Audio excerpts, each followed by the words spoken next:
Cancer প্রতিরোধের জন্য একটি নতুন টিকা তৈরি করেছে রাশিয়া, যা শিগগিরই বিনামূল্যে রোগীদের মধ্যে বিতরণ করা হবে।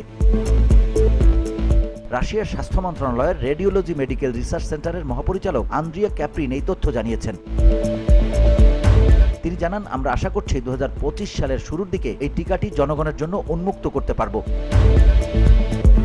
রোববার রাসায়ন সংবাদ সংস্থা তাস এক প্রতিবেদনে এ তথ্য নিশ্চিত করেছে। প্রতিবেদনে বলা হয়, এই টিকাটি তৈরি করতে ব্যবহার করা হয়েছে আধুনিক মেসেঞ্জার আরএনএ প্রযুক্তি, যা ক্যান্সার কোষগুলোকে ধ্বংস করতে সাহায্য করবে।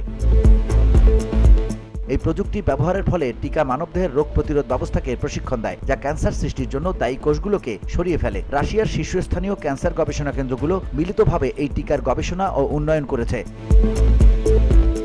গ্যামালিয়া National Research Centre for Epidemiology and Microbiology টিকার মেডিকেল ট্রায়াল পরিচালনা করেছে। ট্রায়ালে দেখা গেছে এই টিকা টিউমার তৈরি হওয়ার এবং ক্যান্সার কোষ শরীরের অন্য জায়গায় ছড়িয়ে পড়ার বিরুদ্ধে বেশ কার্যকরী। এর আগে রাশিয়া করোনা মহামারী চলাকালে স্পুটনিক নামে বিশ্বের প্রথম করোনার টিকা তৈরি করেছিল, যা বিশ্বের বিভিন্ন দেশে ব্যবহার করা হয়েছে। রাশিয়ার নতুন এই ক্যান্সার টিকাটি ক্যান্সারের চিকিৎসার ক্ষেত্রে একটি গুরুত্বপূর্ণ পদক্ষেপ হতে পারে এবং এর মাধ্যমে বিশ্বে ক্যান্সার প্রতিরোধে নতুন আশা সৃষ্টি হতে পারে। VOD Bangla news desk.